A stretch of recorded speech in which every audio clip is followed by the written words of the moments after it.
13 is our company's lucky number, for it was on a Friday, the 13th, that we entered the danger zone. We crossed the ocean in 13 days, and it was the ship's 13th trip. Numbers and numbers of the Black Cat were aboard the ship. Our company hopes not to be cheated out of a good scrap with the Hun. We are all in fine spirits, and do not worry about me, for I am in the place I want to be. Evansville, Indiana, September 27, 1918. My dear boy Chester. I think by now you will have seen some of the country over there. Wish you could keep a diary of all you get to see, as listening is good and I'm a good listener. I will now give you a lesson in French.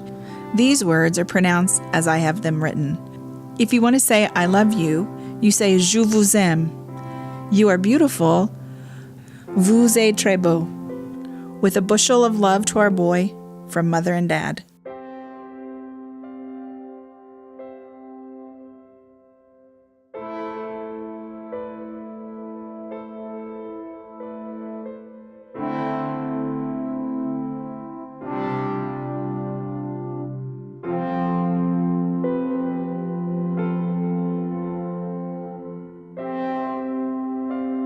Project got started because, it was a story I'd known all my life, but looking through a couple of boxes that were in my dad's closet, and got them down and realized that all these letters were there, and just opening them, reading them. Of course, they weren't in any order. It was just a box of letters. And I thought, well, this is pretty interesting. And I decided that, I would transcribe the letters and get them typed up. So I made this kind of, looking back on it now, it's a pretty rinky-dink little book, but, just bound with those little binders and printed them off and sent them out to all my family.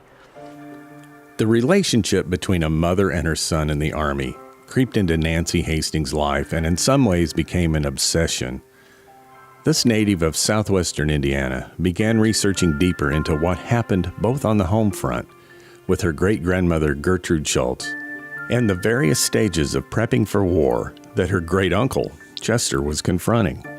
And in the midst of the discoveries she was making, Nancy started to piece together clues of a century-old family mystery about what happened to Chester in the last days of World War I. And all she had to go on was what she found in that box.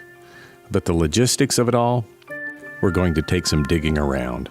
He can't really tell his family a lot of the experiences he's having because of the censors, and you don't want to, loose lips sink ships kind of thing, where you don't want to tell where your locations are. And so, he says a few things, but he says, I can't wait to get home and tell you, all that I've seen, all the sights that I've seen.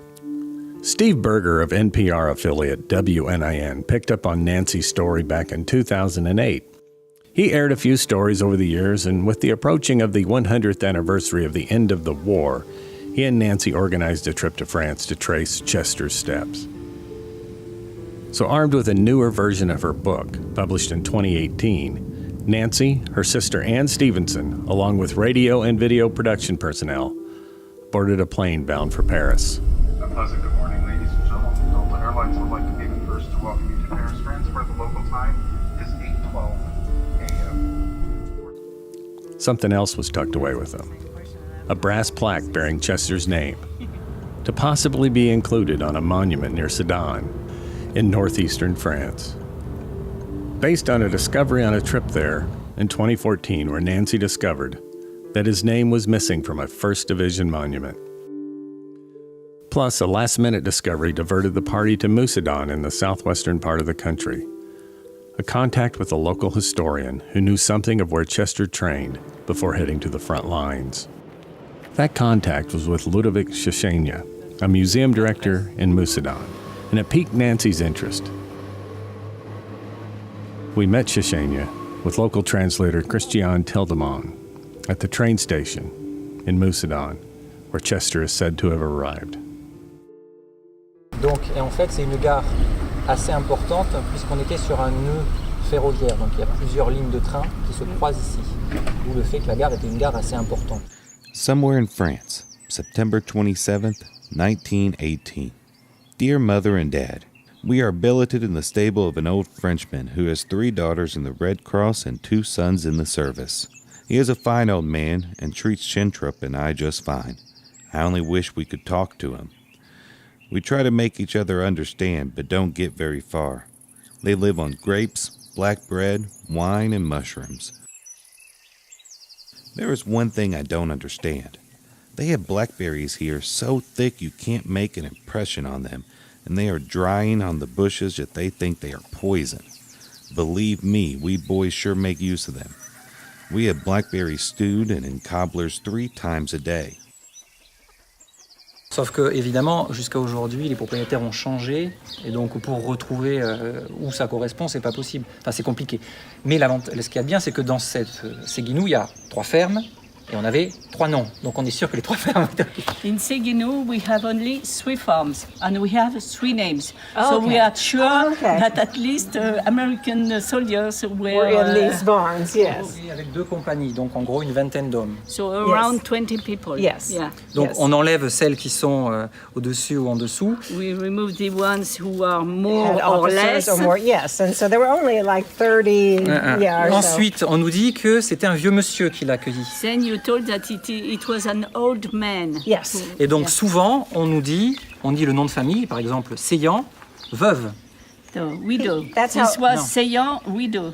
Widow, donc widow, it's not. Oh, yeah. Donc on possible. enlève les The man veuves. was not there. Yes. On enlève les veuves. Et donc du coup, on arrive à ce listing-là. Then we get only this one. So those are the possibilities. Voilà. Yes. There is a little girl here, about 8 years old, that works all day. She herds geese and turkeys, drives the oxen, carries buckets of water as big as she is, and 1,000 other things that makes your heart ache for her. I certainly wish she could just be with the children in the States for a while. She would think she was in heaven. Of course, I can't write anything of a military nature, but nevertheless, we are drilling and preparing for our part. Don't worry about me, Mother dear. It's just about the time you are worrying, I'll be picking blackberries. With bushels of love to all, Chester. It's a really cool city, town. I mean, it's bigger than I thought it would be. It's much more vibrant, I guess, and alive. It's just kind of interesting to think, I'm sure Chester didn't get to come to town too much, but he's probably walked these streets and seen some of the houses that we're looking at now. And of course, we were by headquarters, so it's possible, since he was a sergeant of a company, that he was, at headquarters to report in at times. So it's pretty cool to think back to all that.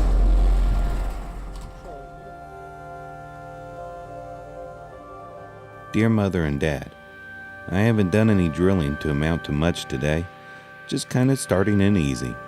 It's hot as the very devil. I'm sitting here in my BVDs trying to keep cool. No one knows anything definite about our leaving. From all indications, we will leave soon, but hardly before the last of the month. I'm feeling just fine, and I hope I continue to. Lots of love to all. Chester. Chester Schulz of Evansville, Indiana, was a 24-year-old accountant at the Hercules Buggy Company when he was drafted on August 22, 1917. It was about 4 months after the United States entered the war. He was the youngest of 4 children, 3 boys and a girl. His father, Albert, was a salesman for the Indiana Stove Company. His mother, Gertrude, tended to home life, was active in her church, and had many other civic interests. And as Chester headed off to war, he left behind a fiancée, Lorena Stocking. He called her Socks. Chester was just a name to me before the letters, and by reading the letters, he became more of a real person. And then reading the letters of his mother back to him, it just, it all just became much more.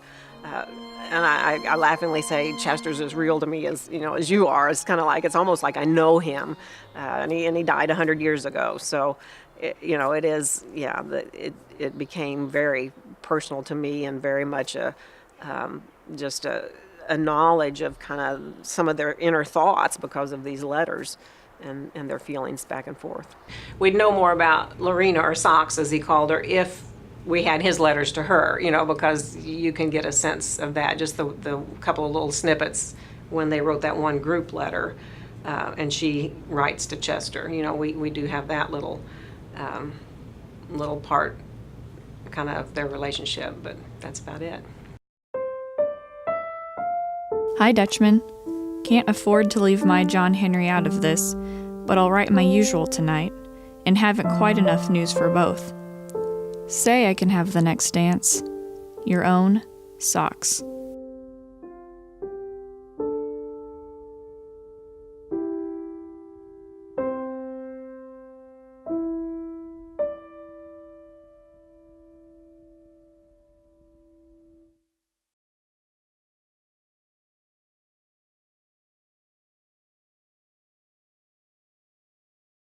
Dear Chester, in the morning yesterday, the officials of War Mothers had a meeting at Mrs. Weinz's to lay plans for our convention.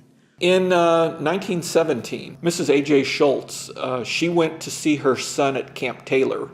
And when she came back from seeing him over at Kentucky, she had this idea to start this organization there of mothers, sisters, wives, there of servicemen. And she talked to different people, and the idea kind of caught on. So the following year, in 1918, you have the first national meeting of the War Mothers, and it was held here in Evansville. Dear Chester, well, I hope another letter will reach you, but you know we hear all kinds, that you were to be kept there for reserves.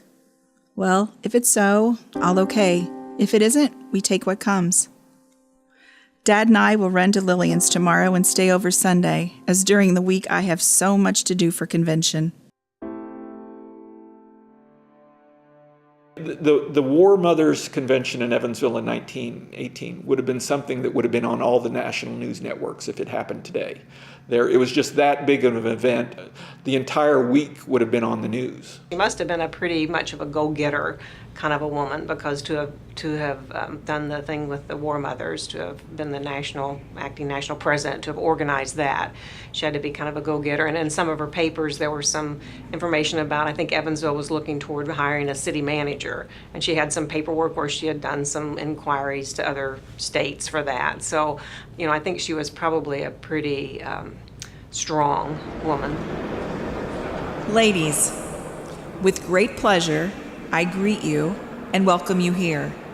You, the mothers, wives, sisters, and may I add the sweethearts and friends of our grandest army that has ever fought in a war, have gathered from far and near to organize another army that shall stand shoulder to shoulder with that army over there. By our united effort, we can do great things, and our boys shall realize that we can fight as well as they, using our own weapons. For our God, our country, humanity, and our boys, we may do anything that may become a woman.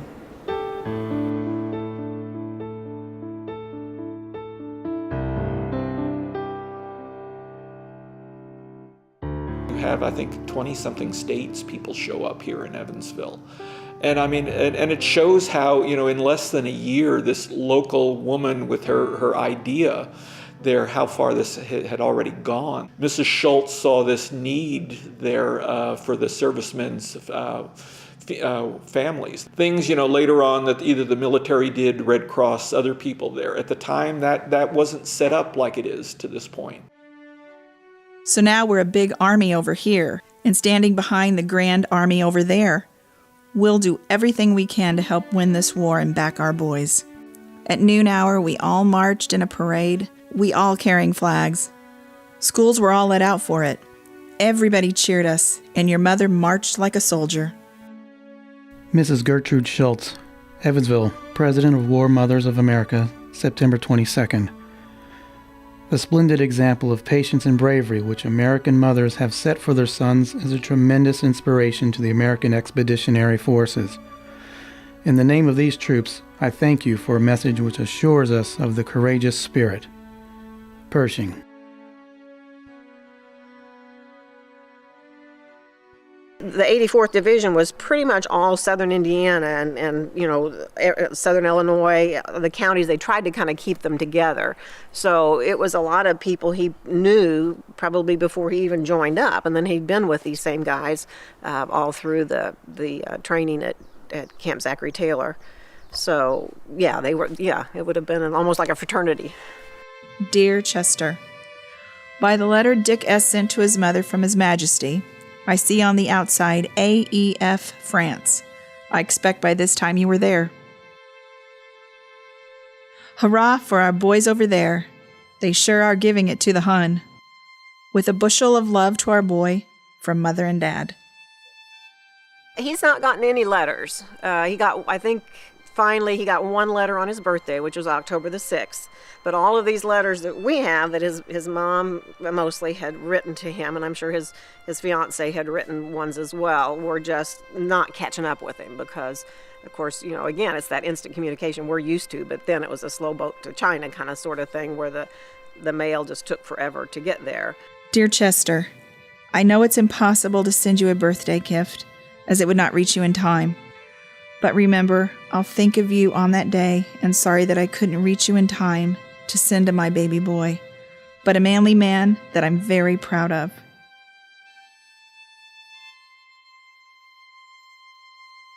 Of course, his letters state, he's excited. He's hoping to get to fight and be in the battles and be that. So it was exciting to him, but also it began to get, then the letters would change a little bit. Well, there's planes going over at night, and we hear bombs dropping. And then, of course, that last push was just a couple of days of just continual marching going to the battle. So, I'm sure that was a hard part of the trek.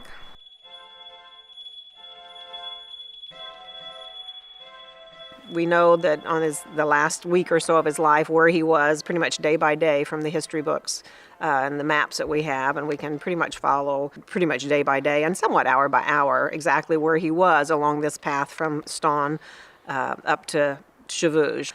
We're hoping to kind of just recreate that in a sense, not so much the wartime part of it, but at least see the sights that he saw as he walked that path.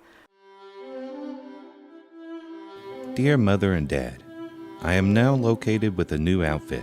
Our company was split to pieces to replace a part of the 1st Division. Green, Saunders, Schaffner, and I are still together.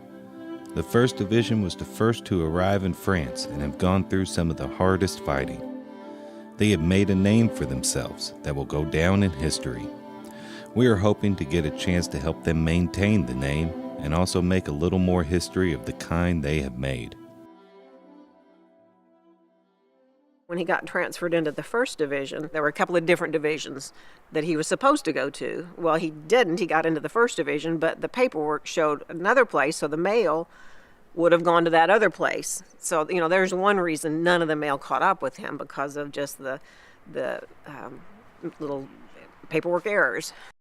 We are now billeted behind the lines in a little French town. We are getting better eats with this company than we did with our old one. Taking everything into consideration, I am well pleased with the transfer. I hope everyone at home is feeling as well as I. If you do, you are all in fine spirits. Bushels of love to all. Chester. And then they move out. They load them in trucks and take them up. And they're kind of doing they're doing it like every day. They're like marching a little farther forward and camping in woods. They're on foot. Yeah, they're on foot, yes. Started this last night, but was interrupted by a Bosch plane who decided to pay us a visit. We had to put our lights out until he was chased away. It was our first experience in an air raid. He didn't do any damage or make a direct hit. However, he made it interesting around here. I'm expecting to see some real service soon. The company is about reorganized now. I have the 1st platoon to take over. We have only 2 officers in the company, so you see it's up to the non-coms to take the boys over. I'm still anxious to get some mail. I know there's bushels on the way. I'm anxious to get some. So, it was a little more real, I think, at that point, and dangerous. Nancy Hastings arrived in France in 2018, full of military accounts, maps, photographs, and passion. She made contact with 2 local experts and calls them into duty to trace the steps of Chester Schulz.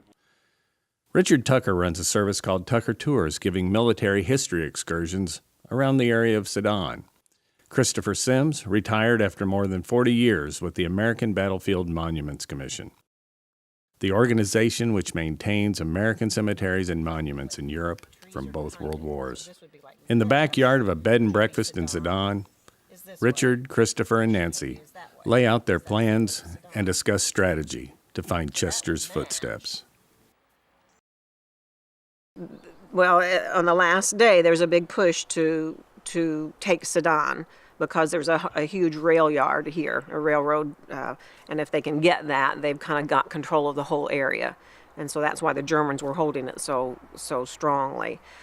So the 1st Division has got 5 different groups heading just kind of like a shotgun approach so that they can kind of get them from all sides. And they spread out, but they went over into the area that should have been the 42nd Division. Because if you look here, see this pink is all 42nd. And the 1st kind of is here, and they're here, and they're here.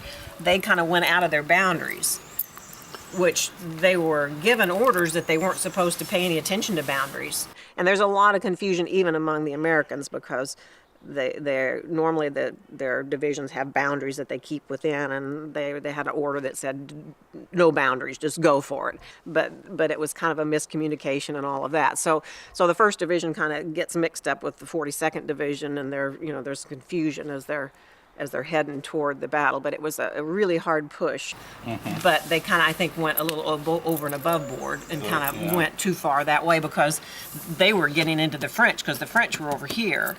And they had to leave the evening of the 7th because the French said they were going to start firing on them if they weren't out of their area. It was kind of an infighting between the different divisions because everybody wanted to get Sedan. Everybody wanted to be the one that got the glory of capturing Sedan. I don't know that there was much time to think about what you were doing. It probably just like, this is it. This is what we've trained for a year, and come over here and we're gonna do this. We had reckoned without a German rearguard action, and no doubt they had heard us telling our men to get ready. They were soldiers who had trained 4 years at the front. They had left their lines checkerboarded with machine guns, had left their men in the rear to fight to the death, and had slowly moved out of the heavy masses of troops. Most of us who were young American officers knew little of actual warfare. We had daring, but not the training of the old officer of the front. The Germans simply waited, and then laid a barrage of steel and fire, and the machine gunners poured it on us. Our company numbered 200 men. Within a few minutes, about half of them were either dead or wounded.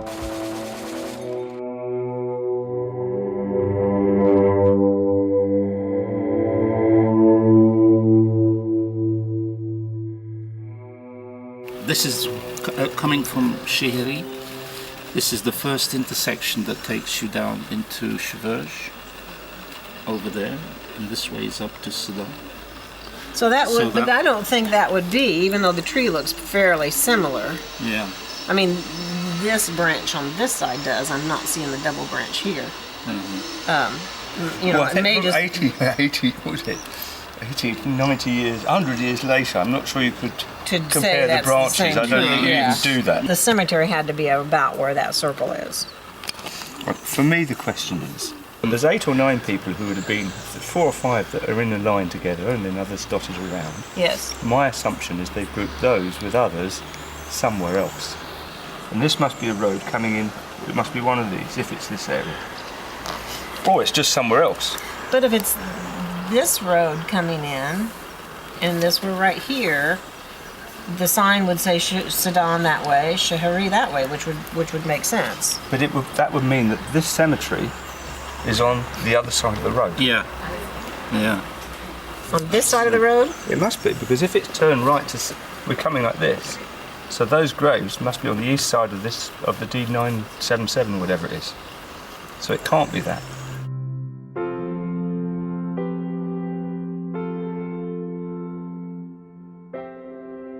They went around the town. They went around the cemetery, which kind of sits to the east of the town. And as they came around, I guess there's a hill north of there, and the Germans had a machine gun nest up in the hills, and so they were firing on them. And of course, the Americans were trying to take that hill. And at some point in there, Chester was hit by the gunfire. And of course, there wasn't a whole lot of reports from his buddies, because they're moving on as well. Everybody's kind of like on the move, and you can't stop and take care of anybody who's been hit. I've never been under fire. I hope I'm never under fire. But I'm sure you probably don't have much thought other than surviving maybe, or making it through this, or trying to shoot before you get shot. I don't know. I think probably once he was shot, it was probably oh my, I hope I can get home. I hope it's not bad enough to kill me.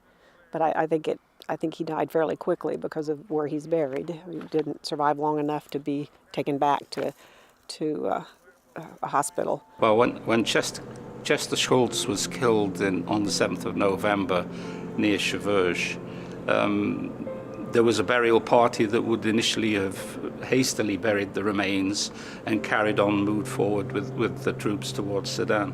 Towards the end of the war, of course, they were advancing pretty quick, so they also had to advance pretty quick to bury the dead.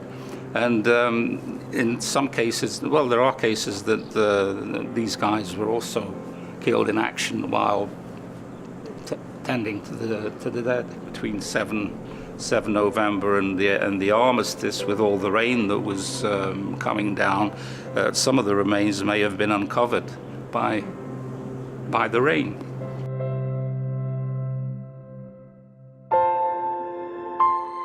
According to Christopher Sims, they pretty much buried him where they fell. And you can kind of tell that because there's 8 graves and 5 of them were grouped together. And there's one over here and another one there and one a little farther away. So, we would think, oh, they bring them all together and just make a row, but they didn't. They were buried in kind of an unusual pattern. So it pretty much leads you to believe that's where they fell.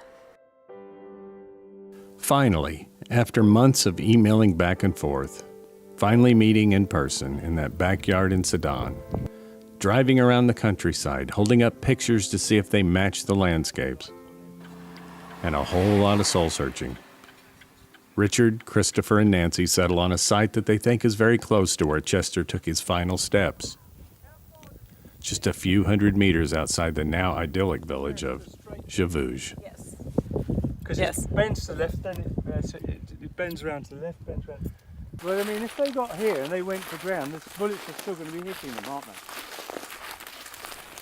It's also more likely they'd be near the road because they might be able to think they can dash to where the track is and there might be a ditch next to it or something. Once they get to here, they're not going to run away, they'll go to ground, they just keep shooting at them until they've shot enough of them. They can't run that way, it's too far, and they're exposed to get to the road, so,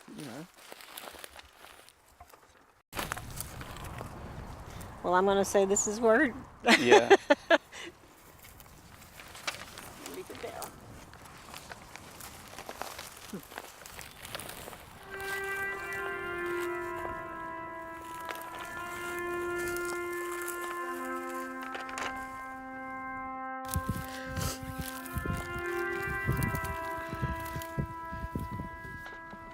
My great-grandmother would have loved to have seen this spot. Been here. I think we're pretty close. I mean, I'm sure it's not the exact spot, but it's got to be fairly close. So, yeah. How close? Well, I know it's in probably our vision, within our, maybe 20 steps each way. If we made a circle around here, probably would be in that area. Kind of a group consensus, especially with their knowledge, kind of where this is probably the spot of the way the battle would have played out. It's a beautiful spot right now. It's a beautiful resting place. I mean, you can't pick a prettier spot. If you're picking a spot for a cemetery, even back home, they look for a place with a nice view.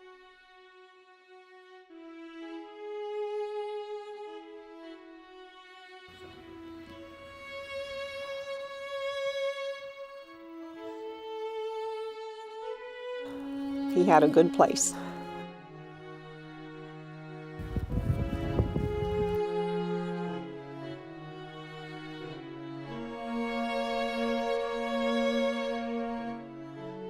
And there's a newspaper clipping that shows where where Evansville boys were when the armistice was signed. Well, that wasn't real accurate, and of course at that point they didn't know what division that he had changed divisions even, so they didn't know where he was.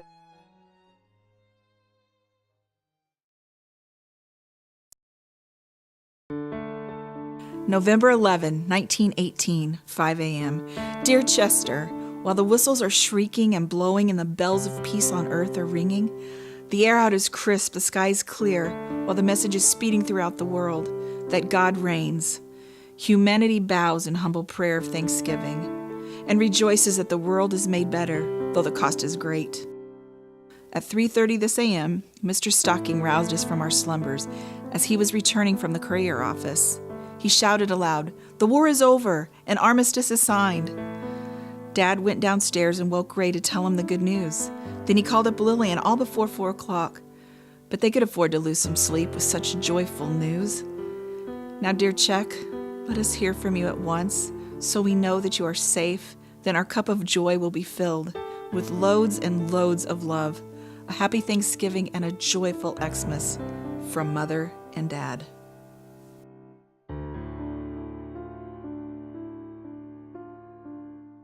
And the letters continue to be positive, can't wait to hear from you, can't wait to hear. And then they kind of change as the months go on, and it's much more poignant and much more tear-jerking, really. And then more and more reports would come back of somebody might say, well, I heard he was wounded, but nothing more than that. And so they're starting to write letters to everybody asking questions, to the Red Cross, to the government, to the Congressman George Denton, trying to any avenue they can think of. They're trying to see if there can be some information.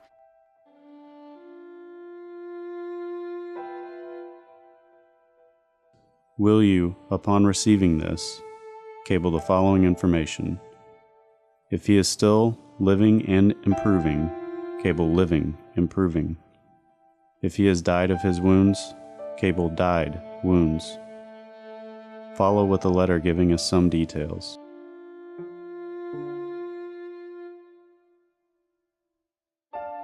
In their heart they have to be really worried, but they're getting all these reports that, yeah, he's wounded. And so they're thinking, well, he could be, a head wound where you can't communicate or you can't get a letter home. Maybe, it's just something that way. And there's still that hope in their heart. And to me, again, probably the most poignant letter is that "My Dear Boy" letter, because in her heart she knows he's probably gone, but she's still, if he's there, that small chance that if he can be alive and he'll get that letter that'll make him feel good because he's got news from home. And I'm sorry.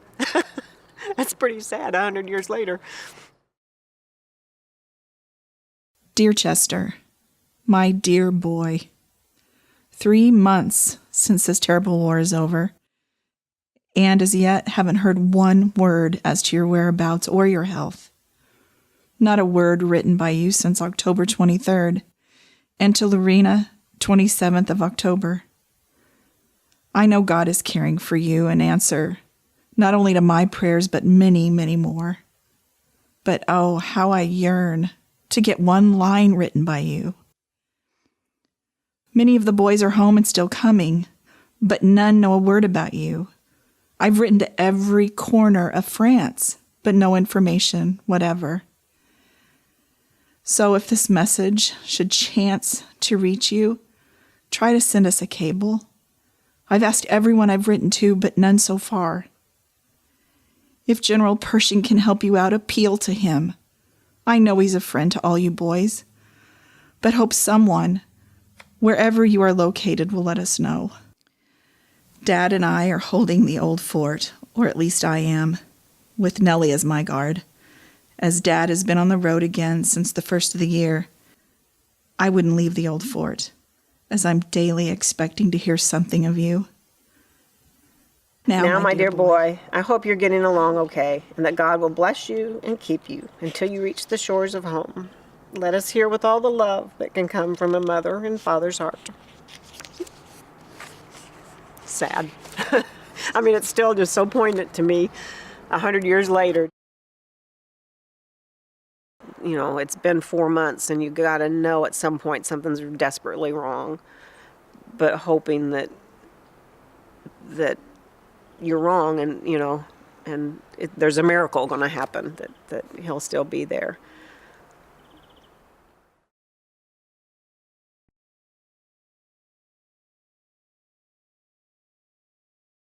Cave Rock, Illinois, May 18th, 1919. Dear Mrs. Schulz, I knew Sergeant Schulz while in France. I knew him for a jolly good friend as well as a soldier, and am sorry to have to tell you of his death. I saw him fall on the battlefield while we were forced to push ahead. I believe he died there. Of course, I hadn't time to get down and examine his body, but I'm sure he was dead, and our corporal said his last words were, "I'm wounded." Such is life, and we can do nothing more noble than give our lives for our country. Truly yours, Luther Riley. My dear Mr. and Mrs. Schulz, well, I have seen almost all of France, and last night stayed in Verdun, and this morning visited your son's grave. I'm sending you a flower growing near his resting place. I stood alone today, July 8, at 11 a.m., with bared head at foot of Chester's grave, and thought of my feelings, but what are they compared to the parents of the boy? Goodbye, friends. Hope to see you soon. W.W. Dick, Captain.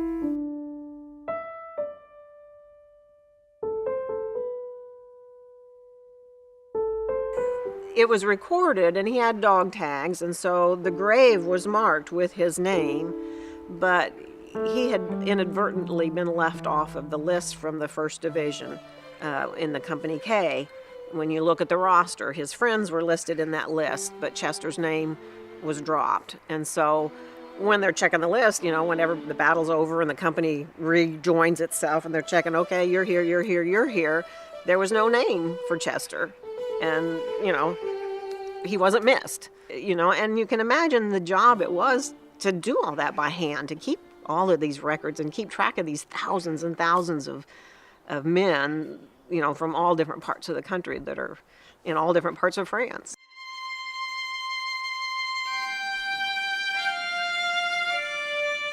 My dear Mrs. Schulz, we are sending you a photograph with negative from which more prints may be made if desired of the grave of Chester E. Schulz.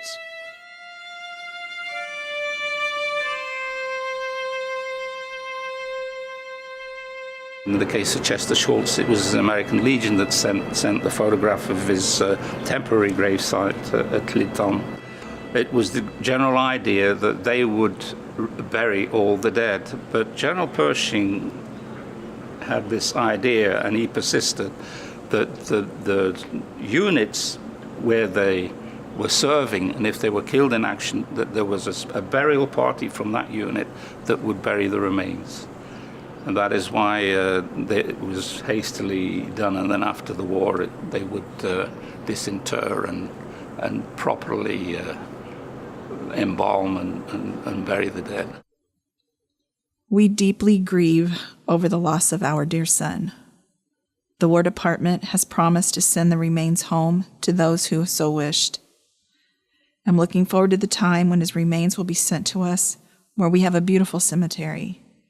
And my only comfort through all the suspense and sorrow will be to have him placed in our family lot, where we, his family, can place flowers on his grave. I feel sure my country will carry out all its promises and return our dear one to us as soon as it possibly can be done.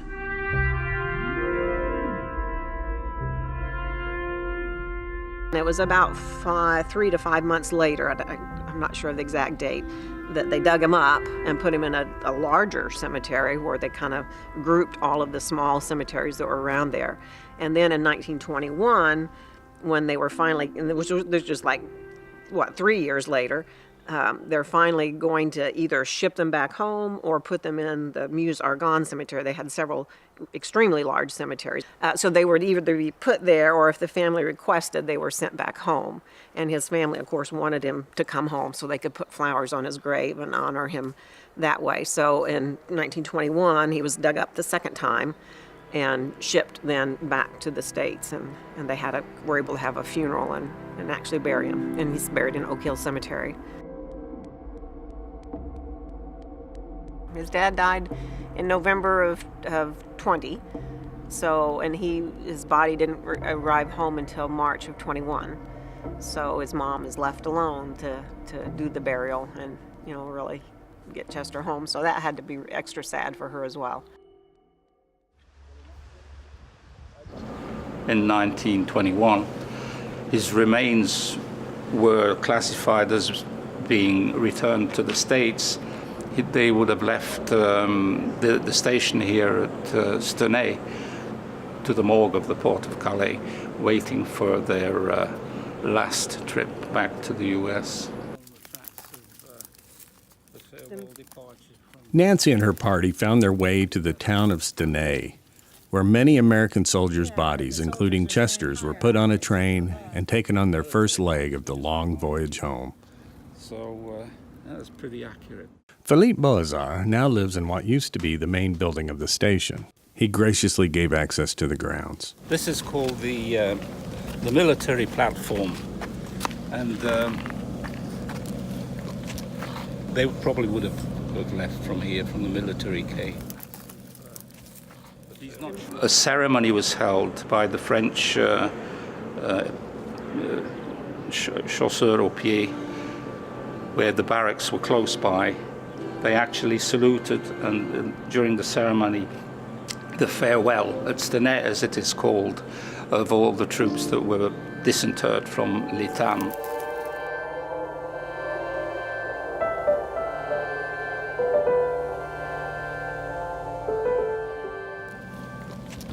This line. This was a civilian line here. Okay. And here you have the two military lines, and the what was used to be the barracks.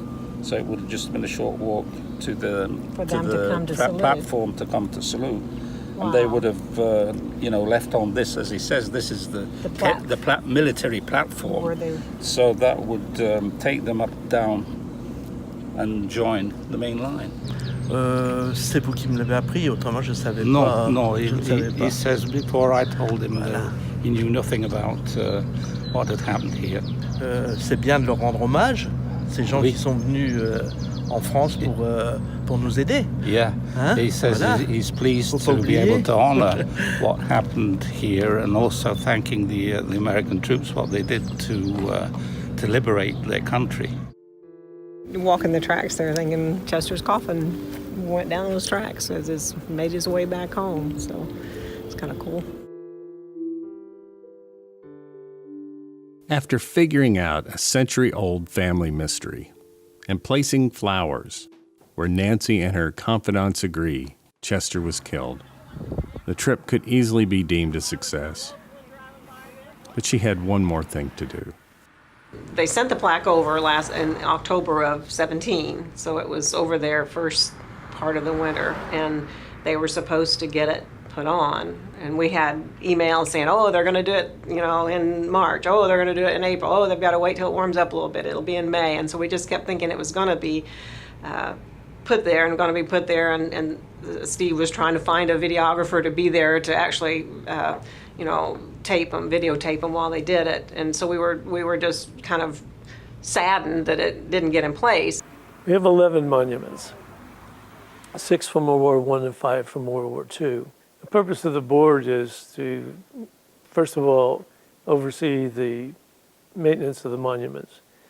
We want those monuments to continue, and in order to do that, you have to, make sure that even the American Battle Monuments Commission is doing its job, which, by the way, is extremely rare. No one else has asked us to add a name. So it was a very rare event.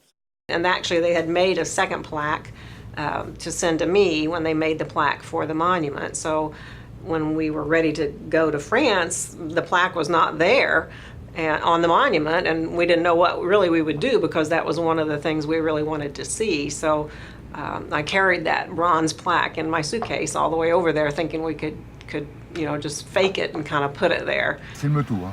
D'accord. Alors il faut qu'on voit du matériel dedans. Ok, ça marche. Il y avait 2 plaques.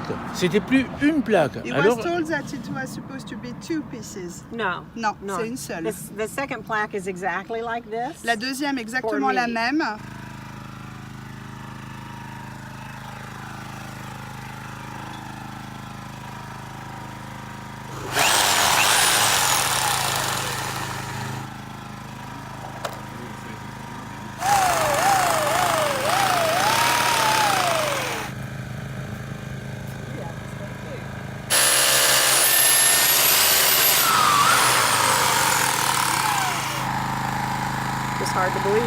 it's really happening. But then the day that it just all the pieces fell into place, it was just amazing. And we knew then that the reason they didn't get it put on ahead of time, because it was just so much more special to have all of us there and get to participate in that. Don't break it. Should I be rolling on this? I'm afraid I'm going to round it out. It's tough.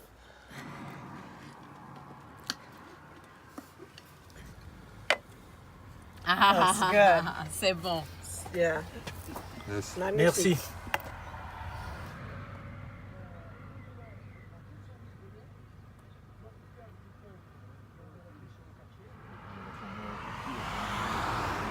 Chester finally gets his recognition. Yeah. Donc je suis responsable du monument qui a évolué parce qu'avant c'était un tout petit monument. He's responsible of this monument from the beginning, and this monument has evaluated year after year. Depuis 1978. And is here since 1978.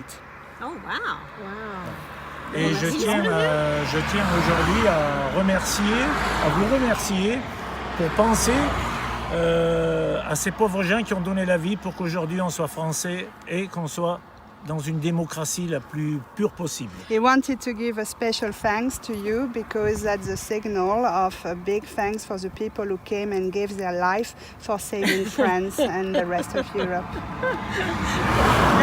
Merci beaucoup. Yeah, merci. De rien. This is more than extremely rare. Yeah, it was just, so many little pieces just fell into place to make that happen. One of the things we found out in trying to locate and figure out why Sergeant Schultz's name wasn't there is that, was he killed on the battlefield? Did they find his body on the battlefield? Or did he die in the hospital? Anyone who lost his life or her life in defense of this country or to advance freedom should be recognized, even if it's 100 years ago. To be opened only in the event I do not return. Chester, September 18th, 1917. Dear Mother and Dad, I write this to you knowing that you will follow my wishes. I have done my bit for the country, but leave the ones behind that were all the world to me. But don't be sad, as I feel it an honor and want you to feel the same way. I have 2 insurance policies, one for $2,500 and one for $1,000. I want you to have the $2,500 policy, but want you to give to Lorena the $1,000 policy, as I took this out since we were engaged. I do this not because I don't want you to have it all, but because I know Lorena's disposition and think that she can probably forget by going away for a while or anything she sees fit. May God's blessing be with you all. Your son, Chester.